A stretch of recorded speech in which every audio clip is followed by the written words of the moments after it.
here.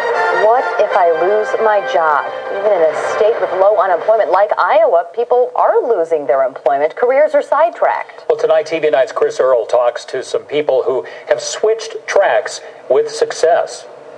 Bruce, last month we put out the call to find people here in eastern Iowa who had to switch careers, either by their choice or more commonly not. We heard stories of struggle, but also people who found something inside of them to keep fighting to find a better place to provide. Brian and Ruthie Dolezal found their future by embracing the past. But the hours are obviously much more intense. Last winter, the Dolezals bought treasure chest collectibles in Cedar Rapids and placed their financial future amid the aisles of old glasses and knickknacks. It came as a welcome relief. In 2009, Brian was one of the millions of Americans hit with sudden unemployment, laid off from his career as a machinist. That's when he called and told me. I thought he was kidding. You got to go through the grief cycle, basically. I was providing and all that, and all of a sudden, what am I going to do? The Dolezals scratched through week to week on unemployment insurance. Thankfully, we have some family and friends that are able to help us out along the way here and there, but I also started looking down the road, okay, well, what can we do on our own to make some money? For people in this age group, 35 to 55, the national unemployment rate in 2011 was just over 7%, below the national average at the time. This is also a group with mortgages, children, college costs, and retirement worries. Cedar Rapids native Diana Frerick chose to get out. I was in corporate America not quite 20 years. And into business for herself, selling. Diana now lives in Arizona, but she met with us last month amid her sales meetings back here. She said breaking away from the security blanket of a consistent paycheck rocked her to her core.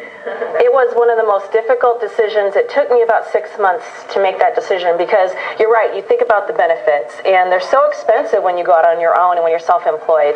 Heather Woody is a business coach based in Coralville. She recommends anyone making a career switch, whether forced or by choice, look inward before selling themselves outward.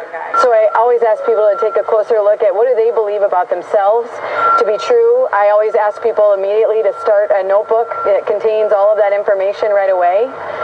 As well, then also I ask people to talk with people around them, their friends, their family, perhaps coworkers.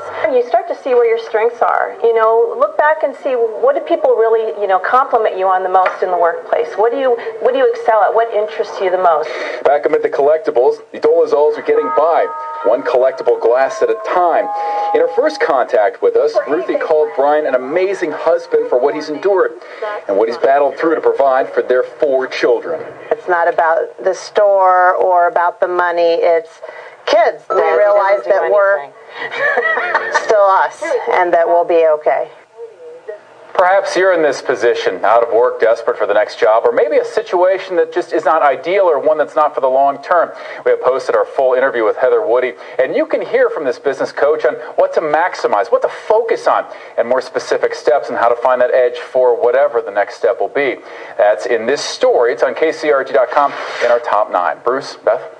There is hope. Yeah, thank you, Chris.